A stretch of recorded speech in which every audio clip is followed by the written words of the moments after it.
Mar bishop Gregory കരോട്ടംബ്രെ Rajkot രൂപതയിൽ രണ്ടാമത്തെ മെത്രാനായി ദീർഘകാലം സേവനം ചെയ്ത് ജീവിച്ച് ഇന്ന് ഈ ലോകത്തോട് വിട പറയുകയാണ്.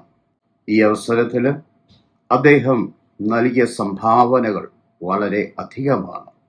തീരാ നഷ്ടത്തിൽ ഈ രൂപത ഇപ്പോൾ കരയുകയാണ്.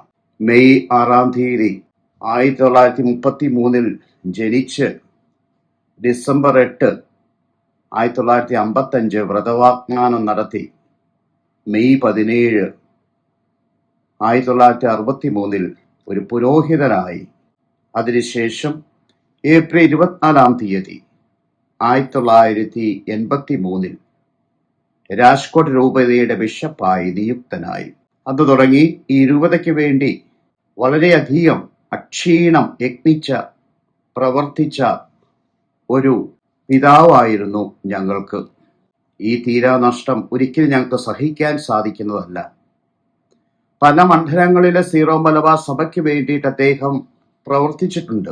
സീറോ മലബാർ സഭ ഇപ്പോൾ ഗൾഫിലും മറ്റ് ഇന്ത്യക്ക് പുറത്തും വളരെ ഭംഗിയായിട്ട് പ്രേക്ഷിത പ്രവർത്തനം നടത്തുന്നുണ്ടെങ്കിൽ അത് ബിഷപ്പ് ഗ്രിഗറിയുടെ ഒരു വീക്ഷണത്തിലൂടെയായിരുന്നു, ഒരു കാര്യപ്രാപ്തിയിലൂടെയായിരുന്നു അദ്ദേഹം ചെയ്തത്.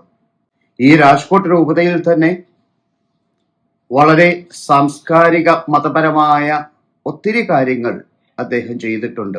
ഒരു മില്ലേനിയം കത്തീഡ്രൽ അദ്ദേഹം പണിയിച്ചു.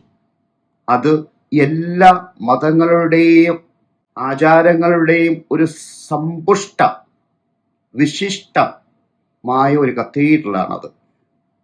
അതിനുശേഷം അതിനു മുമ്പും കോളേജ്, ഹോസ്പിറ്റല്, അനവധി ആതുരാലയങ്ങൾ, സ്കൂളുകൾ എല്ലാം അദ്ദേഹം പണിത് ഉയർത്തി ഈ രാജ്കോട്ട് സഭയെ, ഈ രൂപതയെ വളരെയധികം ജനങ്ങളുടെ മനസ്സിലേക്ക് ആകർഷിക്കുന്ന വിധത്തിൽ ആക്കി തീർത്തു. ഇന്ന് അന്ത്യവിശ്രമം കൊള്ളുന്ന ആ പിതാവിന് അന്തിമ ഉപചാരം അർപ്പിച്ചുകൊണ്ട് ഈ രൂപതയിലെ എല്ലാ വൈദികരും അദ്ദേഹത്തിന് വേണ്ടി പ്രാർത്ഥിക്കുന്നു. അദ്ദേഹം ചെയ്ത എല്ലാ പ്രവൃത്തികളും വീണ്ടും ഞങ്ങളിലൂടെയും ഇവിടെയുള്ള എല്ലാവരിലൂടെയും നടക്കട്ടെ എന്ന് ഞങ്ങൾ പ്രാർത്ഥിക്കുന്നു. പിതാവിന് ആത്മശാന്തി നൽകട്ടെ എന്ന് ഞങ്ങൾ പ്രാർത്ഥിക്കുന്നു.